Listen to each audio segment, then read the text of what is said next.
Hello अस्सलाम वालेकुम। मैं रमीज़ भोपाली आपको लेके आ गया भोपाल। और भोपाल में इस वक्त बैठे हम शोएब भाई बीबीएम के ऑफिस में। माशाल्लाह शोएब भाई ने आज हमें यहाँ बुलाया है। और शोएब भाई आपका बहुत बहुत शुक्रिया यहाँ बुलाने के लिए। जी शोएब भाई बताइए क्या बात करना चाह रहे थे आप। रमेश भाई, मैंने आपको इसलिए बुलाया है कि आजकल आप देख रहे होंगे 2 4 8 दिन 10 दिन से, वैसे तो काफ़ी टाइम हो गया, मगर मुसलसल 2 4 8 दिन से बराबर कोई ना कोई खबर ऐसी आ रही है कि साहब वो फला लड़की फला के साथ चली गई, फला लड़की गायब हो गई, फला लड़की मिल नहीं रही, फला लड़की इसके साथ चली गई। तो मैंने रमेश भाई आपको बुलाने का ये मकसद था कि आप ये वीडियो बनाने का कि भाई हम लोग ये चाहते हैं कि जो हमारी बहन बच्ची हैं स्कूल कॉलेज में पढ़ रही हैं, उनके ऊपर उनके पेरेंट्स कितनी नज़र रखे हुए हैं। बाप की ये जिम्मेदारी होती है वो कि अपने बच्चों को संभाले। बाप ये कर रहे हैं हमारी है कि वो सोचते हैं साहब हम कमा रहे हैं, घर की जिम्मेदारी निभा रहे हैं, तो अम्मा जिम्मेदारी उठाए।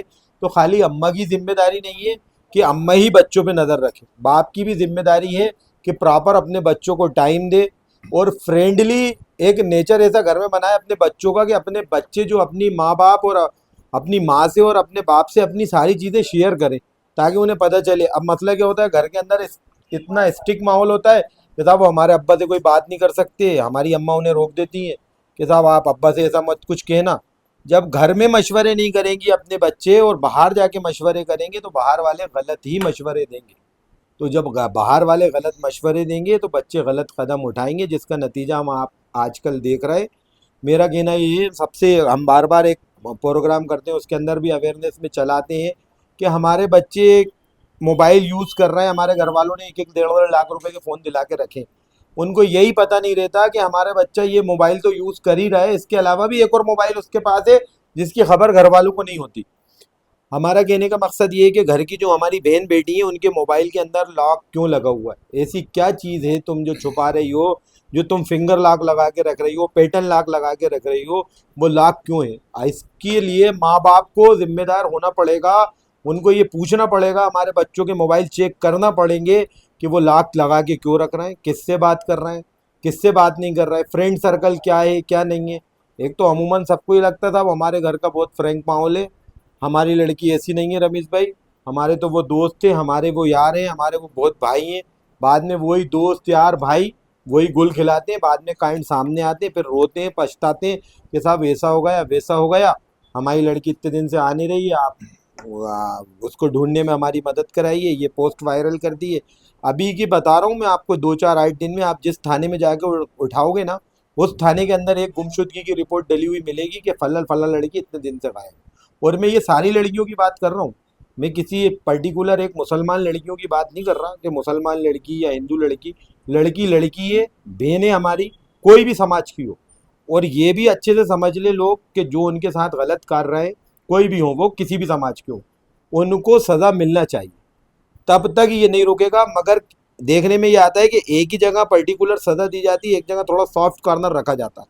तब तक जब तक हमारे सीएम मोहन यादव जी और हमारे मोदी जी जैसे कहते हैं ना कि बेटी पढ़ाओ बेटी बचाओ, तो जब तक हम सामान्य रूप से बेटी को बेटी की नज़र से नहीं देखेंगे ना, और एक कानून सबके लिए एक नियम नहीं लाएंगे, जब तक ये चीज़ नहीं रुकेगी। तो इसको रोकने के लिए सख्त से सख्त हमारे सीएम यादव बहुत अच्छे हैं, वो बहुत मेहनत कर रहे हैं इस चीज़ पे और उन्होंने कुछ रोकथाम भी लगाई है। तो मेरी उनसे भी यही दरख्वास्त है कि आप सबको एक नज़र से देखें, अगर किसी थाने में कोई कार्रवाई आई है किसी लड़की के खिलाफ, फिर वो लड़की कोई भी हो और विक्टिम सामने वाली कोई भी हो और अपराधी कोई भी हो, सेम प्रोसेस पे काम होना चाहिए और सेम प्रोसेस पे उस पर कार्रवाई होना चाहिए। ये मेरा मानना है। इसीलिए मैं अपनी बार बार आखिरी बार एक बार और अपील कर रहा हूँ कि अपने बच्चों से फ्रेंडली रहें, उनकी बात को सुने समझें, वो क्या जा रहा है क्या नहीं चाह रहा है, और ये भी नज़र रखें कि वो कहाँ आ रहा है कहाँ जा रहा है। आज का माहौल ये 2 2 2:30 3 3 बजे रात को बुरखा पहने लड़कियां बाहर मिलती हैं, टप एंड डाउन पे आइसक्रीम खा रही हैं, 2:30 बज रहा है रात का, वीआईपी पे टहल रही हैं। इनके घर वाले कहाँ गए, इनके घर वालों को पता नहीं रहता कि हमारी लड़की 2 बजे घर से गायब है। तो सारी माँ बहनें खासकर इस वीडियो को शेयर करें, रमीश भाई आप भी इसको डालें कि हमारी माँ बहन हमारे बच्चों से फ्रेंडली रहें, उनकी बात पूछें। और कोई भी बात हो जो अगर बच्चे अपनी माँ बहनों से नहीं कर पा रहे हैं, तो अल्हम्दुलिल्लाह हमारी टीम बच्चों की काउंसलिंग करती है, हमसे रब्ता करें। अपने बड़ों से अपने मिलने वालों से बाहर वालों की एडवाइस नहीं लें, बाहर वालों का मशवरा नहीं लें। हो ये रहा है आजकल भोपाल में लोगों की शिकायत आ रही है रमीज भाई हमारी बहन बन गई है, हमारी जो है बाजी बन गई है, हमारी लड़की चली गई है। तो इस वक्त बहुत ज़्यादा लड़कियों को घूमने का आ रहा है। तो शोएब भाई की जो इस वक्त जो है ना गुस्सा जो है बहुत बहुत मेरा आप लोगों से, क्योंकि सोशल मीडिया के माध्यम से ये बातें आप तक पहुंच जाती हैं, तो आप लोग थोड़ा अपने घर वालों को, बच्चों को थोड़ा कंट्रोल में लेके बताएं। इसी बात को हमारे बड़े भाई राशिद भाई बताएंगे कि आप भी कुछ बोले इधर से। वैसे तो माशाल्लाह सारी बातें हमारे भाई शोएब भाई ने, रमीज़ भाई ने कह दी हैं। लेकिन मैं भी यही कहना चाहूँगा कि जैसे अभी जिस तरह से माहौल चल रहा है सोशल मीडिया के तवाज़ुन से, ख़ास तौर से इंस्टाग्राम वगैरह की वजह से, तो बच्चों का ख्याल रखें, बच्चियों का ख़ास तौर से। अब ये पिछले एक हफ्ते के अंदर बहुत सारे केसेस आए, दिमाग का मतलब सोच सोच के नसें फटना शुरू हो जाती हैं। खाली किसी एक मज़हब से मुताल्लिक़ नहीं है, सारे मज़ाहिब के लोग परेशान हैं इससे। हमारी अभी कुछ बहनें वहाँ से गायब गायब हुई थी, उनके ऊपर जब जो लड़के पकड़े गए थे उनके ऊपर केस वगैरह लगे हैं। जैसे कि उसका शॉर्ट एनकाउंटर वगैरह हुआ, तो उसमें लोगों ने कहा कि उसका तो एनकाउंटर कर देना चाहिए था। बेशक सही है, क्योंकि आप किसी दूसरे मज़हब के लोगों को क्यों छेड़ाछाड़ी कर रहे हो? ना हमारे मज़हब में है ना दूसरे के मज़हब में। जिस तरह से मुसलमान लड़कियां जा रही हैं उनके लिए भी हमें एहतियात करना है, और गैर मज़ाहिब की जो लड़कियां जा रही हैं, हिंदू बहनें वगैरह, उनके लिए भी हमें एहतियात करना है। तो अवेयर हों, और इसी के सिलसिले में अल्हम्दुलिल्लाह हम लोगों ने अपने प्रोग्राम शुरू करे हैं, तो उसके लिए हमारे साथ ताउन करें आप लोग। अभी कुछ अवेयरनेस प्रोग्राम वगैरह शुरू कर रहे हैं हम, इंशाल्लाह पहला ईदगाह से शुरू होगा 18 तारीख से, और आगे भी जारी रहेंगे। तो आप लोग जो है अपनी बच्चियों को भेजें, उसमें पर्सनालिटी डेवलपमेंट के ज़रिए जो है उनके उस पर बात की जाती है। हमारी जो SBM की बहनें हैं वो इंशाल्लाह बातें करेंगी उस पर, उलमाए कराम के उसमें बयानात भी होंगे। और आगे भी हम इस तरह के प्रोग्राम करते रहेंगे सभी मज़हब के लोगों के लिए, अवेयर के लिए। तो आप भी ख्याल रखें इस चीज़ का। जी शोएब भाई, और कुछ बताना चाह रहे हैं अपनी सबसे तरफ बड़ी से? बात यही बताना चाह रहा हूँ कि जो अभी तक जितने केस आए हैं, जितनी भी लड़कियां गई हैं, उसमें सबसे बड़ा रोल जो है वो इंस्टाग्राम का आया है। 80% लड़के लड़कियां इंस्टाग्राम पे चैट करके गए हैं, और इंस्टाग्राम एक ऐसा माध्यम बनता जा रहा है जो इस सबसे बड़े बिगाड़ की जड़ है।